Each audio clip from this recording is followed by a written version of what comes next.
The Three Diamonds by Matthew Keller.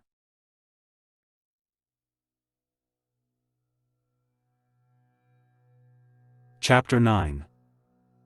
Dragon. Emily opened the door to her apartment and calmly entered, closely followed by Josie and Susan.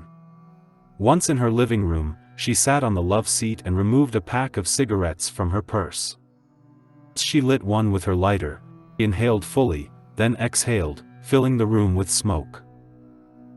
Susan and Josie sat silently on the couch while Emily stewed in her thoughts. Within the curling path of smoke and her unblinking gaze, Emily seemed like an enraged dragon contemplating terrifying thoughts. "I can't wait for that bitch to be gone," she finally stated. Susan and Josie exchanged glances. "Did I tell you what she told me when I informed her that she had to go?" Only Josie responded by shaking her head, no. "She told me that it would be unfortunate if an accident occurred. Or something."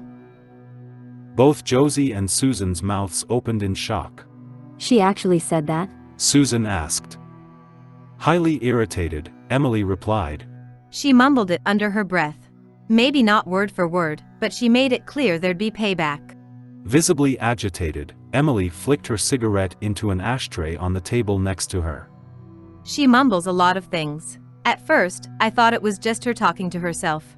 But then I made the mistake of listening to what she was actually saying. Scary shit." "Like what?" Susan asked. Emily's eyes had been focused on the space in front of her. Now with Susan's question, she looked at both Josie and Susan. It sent a shiver down both their spines. "Killing people." "Shit. Josie exclaimed. Do you mean towards you?" Other than that vague threat, no. It's always about getting back at someone for something or other. Emily continued. "I tried to talk to her and understand what it was about, but she denies that she does it. Completely denies it." "She sounds crazy," Susan stated, her eyes becoming as big as saucers. "That's just the stuff she says around me. You should hear her at night when she's in her room. I'm scared to leave my room. I lock my door at night." By Emily's tone and the look in her eyes, Susan and Josie realized that she was scared.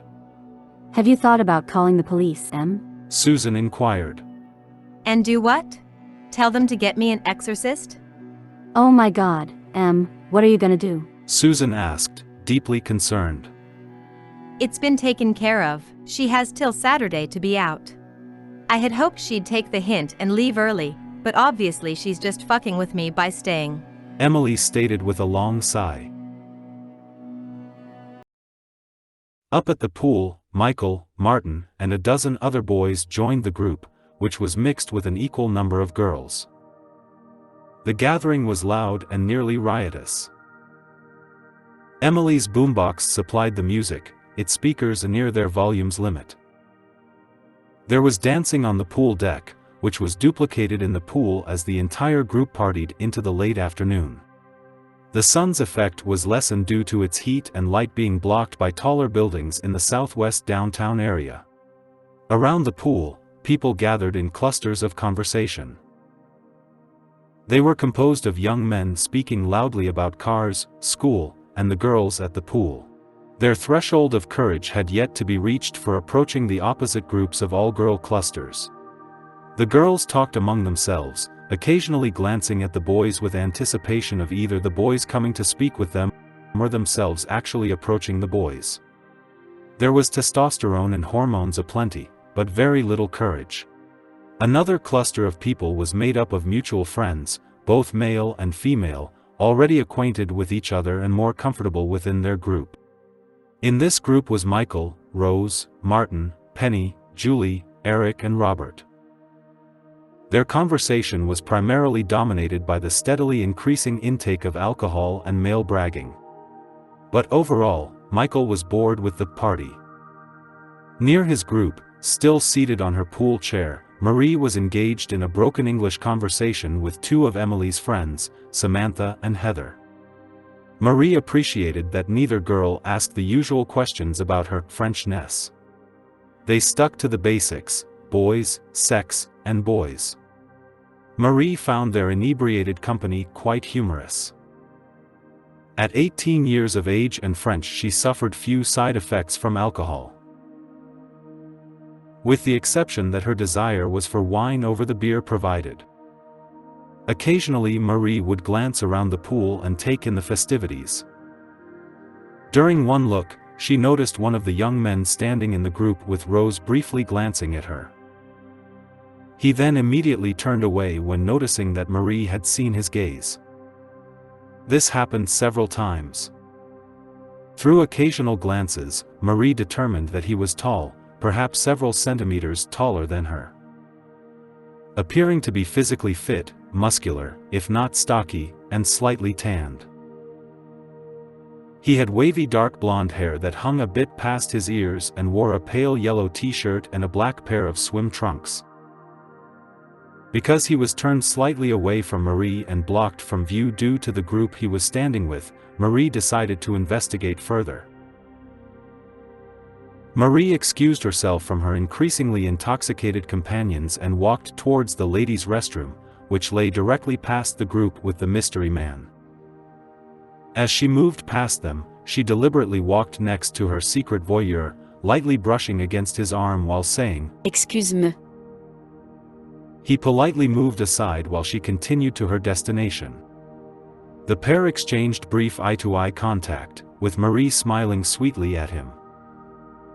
Once in the restroom, she looked in the mirror and with inadequate lighting primped herself, checking her teeth and face for any imperfections. After several minutes she returned to the pool area but not to her chair. Instead, she made her way to the shallow end of the pool and the short ladder that descended into the blue-tinted water. Grasping its handrails, she carefully and slowly stepped into the pool. The water was very cool, and she reacted with an Oh, causing her to laugh at the surprise. Rung by rung, she descended the short distance into the water. While doing so, she glanced over her right shoulder, looking back toward the young man. She could see that he was watching her. Finally, her feet made contact with the pool's floor. Marie then gently cupped water in her hands and caressed herself with it to ease the water's shock over her body. She then gradually began wading towards the deeper end. Halfway across, she started swimming towards the other side. She glanced over her right shoulder, looking at the young man to see if he was the fisherman to her fish. Looking again, Marie could see that she had his full attention. Marie's personal modesty required that her racing heart and inner smile begging to be released, remain hidden from public view. Reaching the far side, she stood with her head sufficiently above the water's surface. After several minutes she took a deep breath, closed her eyes, submerging entirely for several seconds beneath the water, and then re-emerged on top. Wiping water from her eyes and brushing her soaked hair back from her face, she looked towards where she expected to find him, but he was gone. An unpleasant moment of surprise and disappointment ruled her head. where had they gone? Marie speculated in near panic. She hadn't long to find out. He had left his group of friends, placed his shirt on a pool chair, and quietly entered the water with her. While he slowly approached Marie, his eyes never looked away from her. He neither frowned nor smiled nor stated a single word. He appeared to Marie to be someone with something valuable to offer but without adequate words to state it.